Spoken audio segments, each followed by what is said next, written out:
प्रिय विद्यार्थियों, स्नातक अंतिम वर्ष कला की राजनीति विज्ञान की कक्षा में आज हम अंतर्राष्ट्रीय संबंधों को लेंगे और अमेरिकन विदेश नीति को आरंभ करते हैं। हमें तीसरी यूनिट में प्रमुख देशों की विदेश नीतियों का अध्ययन करना है। इनमें संयुक्त राज्य अमेरिका, रूसी गणराज्य, चीन और पाकिस्तान की विदेश नीति का हमें अध्ययन करना है। तो संयुक्त राज्य अमेरिका इस समय महाशक्ति है, दुनिया का सर्वाधिक शक्तिशाली देश है और उसकी अंतर्राष्ट्रीय संबंधों में उसकी विदेश नीति का विशेष महत्व है। संयुक्त राज्य अमेरिका बड़ा लोकतांत्रिक देश है और सफल लोकतांत्रिक देश है और 1945 के पश्चात ब्रिटेन के स्थान पर महाशक्ति बना। तो विदेश नीति के संचालन में अमेरिका के कुछ आदर्श भी हैं और यथार्थ के धरातल पर वे अपने राष्ट्रीय हितों को प्राथमिकता देते हैं। हम जब ऊंचे स्तर का अध्ययन करते हैं तो अमेरिका के जो विश्वविद्यालय हैं वहाँ पर यथार्थवादी अध्ययन पर बल दिया जाता है और अमेरिका की विदेश नीति जब वे अमेरिका में विश्वविद्यालय इस पर बल देते हैं कि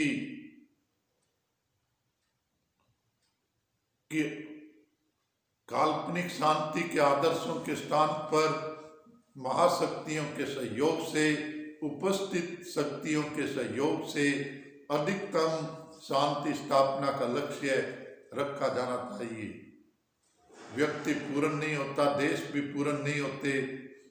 अमेरिका की विदेश नीति भी अपने राष्ट्रीय हितों के आधार पर चलती है, फिर भी उनके राष्ट्रीय हित हैं और राष्ट्रीय हितों के साथ वे मानवाधिकारों के आदर्शों के साथ और जहाँ तक संभव हो उसके लोकतंत्र के लिए संचालन करने का प्रयास करते हैं। लेकिन इसी के साथ अपने व्यापार को, अपने आर्थिक हितों की रक्षा करने के लिए भी वे प्रयासरत रहते हैं। तो अमेरिका में विदेश नीति के निर्धारण और संचालन में राष्ट्रपति की प्रमुख भूमिका है। तो राष्ट्रपति का कार्यकाल 1945 के पश्चात 4 वर्ष का होता है।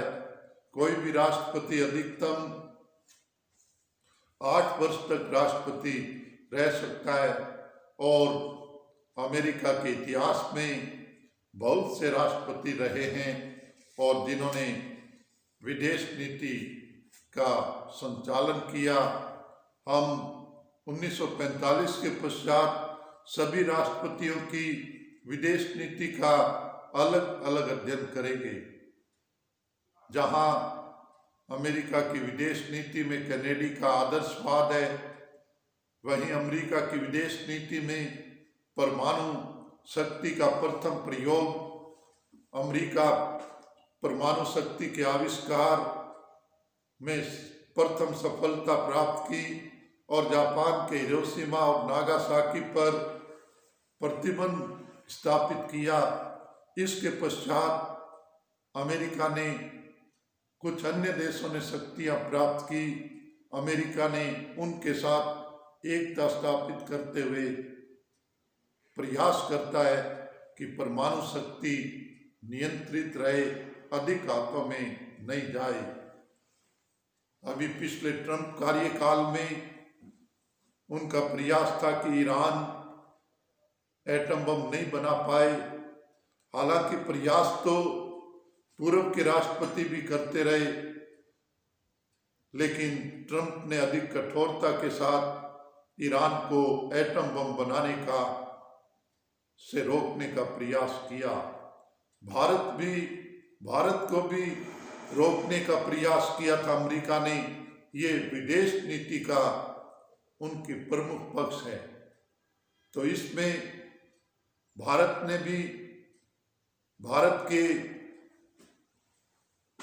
परमाणु कार्यक्रम से अमेरिका प्रसन्न नहीं था और जो पोखरण फर्स्ट परीक्षण इंदिरा गांधी ने किया, इंदिरा गांधी की घोषणा थी कि हम एटम बम नहीं बनाएंगे, परमाणु शक्ति का शांतिपूर्ण उपयोग करेंगे, लेकिन अमेरिका के तत्कालीन राष्ट्रपति इससे संतुष्ट नहीं थे और इसके पश्चात जो पोखरण सेकंड हुआ उस समय भी अमेरिका ने आर्थिक प्रतिबंध लगाए। अमेरिका के सहयोगी देश उसके साथ थे।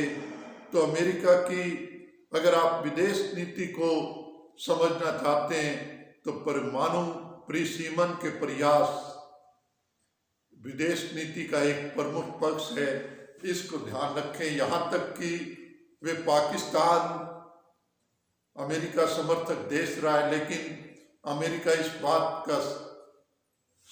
बात पर सहमत नहीं था कि पाकिस्तान एटम बम बनाए। और जब 1998 में पाकिस्तान ने चगाई परमाणु परीक्षण किया तो पाकिस्तान पर भी आर्थिक प्रतिबंध लगाए। चूंकि भारत ने एक जिम्मेवार देश होने की भूमिका का प्रदर्शन किया है और अमेरिका को भी कहीं न कहीं विश्वास है कि भारत परमाणु शक्ति का दुरुपयोग नहीं करेगा। अतः लंबी वार्ताओं के पश्चात 2005 और 2006 में भारत अमेरिका के मध्य परमाणु समझौता हुआ। मैं अगर आपको अमेरिका की विदेश नीति समझाना चाहता हूं तो मैं इस बात पर आऊं कि अमेरिका की विदेश नीति का एक महत्वपूर्ण पक्ष यानी परमाणु परिसीमन कार्यक्रम है, हम इसे उपेक्षित नहीं करें। अमेरिका ने CTBT comprehensive test ban treaty का बड़े पैमाने पर आयोजन किया। इन सब को समझते हुए हम अमेरिका की विदेश नीति को समझ पाएंगे। अमेरिका की विदेश नीति के कुछ अन्य पक्ष भी है, सहायता का राजन्य। तो अमेरिका की विदेश नीति में सोवियत संघ से प्रतिस्पर्धा रही, जिसे हम शीत युद्ध कहते हैं, और 1991 में सोवियत संघ का विघटन हुआ। 1991 का वर्ष अमेरिकी विदेश नीति के इतिहास में महत्वपूर्ण है, क्योंकि खाड़ी संकट, खाड़ी युद्ध फर्स्ट के माध्यम से जो बहुराष्ट्रीय सेनाओं के माध्यम से कार्यवाही करते हुए एक सफलता प्राप्त की, जो कि एक उपलब्धि है। 1991 के पश्चात के वर्ष अमेरिका के एकाधिकार के से वर्ष थे। भारत पर भी दबाव डालकर WTO डंकल प्रस्ताव और CTBT को स्वीकार करवाया या शामिल किया, लेकिन आगे चलकर परिदृश्य बदला है और 2001 का अमेरिका पर आतंकवादी हमला तथा एक महत्वपूर्ण पक्ष है। यहाँ पर जान लें, 2001 से पहले अमेरिका एक सुरक्षित देश था, आक्रमणों से दूर, आतंकवाद से दूर, लेकिन उनकी विदेश नीति अलग प्रकार की थी। वे मानवाधिकारों पर बहुत बल देते थे, भारत जैसे देश पर भी दबाव बनाते थे कि आप मानवाधिकारों की उपेक्षा करते हो, पूर्णतः पालन नहीं करते हो। लेकिन भारत एक आतंकवाद ग्रसित देश था और आतंकवाद क्या होता है 2001 में अमेरिका को भी उसकी झलक देखने को मिली।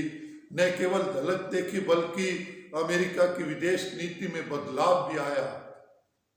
तो 2001 का वर्ष भी अमेरिकन विदेश नीति में एक परिवर्तन का वर्ष है। आजकल अमेरिका की चीन के साथ प्रतिस्पर्धा है, इसे आप व्यापार युद्ध भी कह सकते हो। और यहाँ पर मैं शीत युद्ध और देतांत आपको स्पष्ट किए। यहाँ पर अमेरिका और चीन की विदेश नीति को समझें। चीन अमेरिकी निवेश को स्वीकार करता था, चीन अमेरिका के निवेश को बहुत ज़्यादा बढ़ाया, बहुत बड़ा निवेश अमेरिका का था। चीन अमेरिका की पैसे से अमेरिका को व्यापारिक क्षेत्र में पीछे छोड़ना चाहता था, जबकि अमेरिका का लक्ष्य था कि जितना बड़ा यूरोप है उससे बड़ा चीन है। अमेरिका चीन में निवेश के साथ व्यापार के अवसर भी बढ़ाना चाहता था और नई दुनिया में अपने अमेरिका के एकाधिकारवादी वर्चस्व को बनाए रखना चाहता था।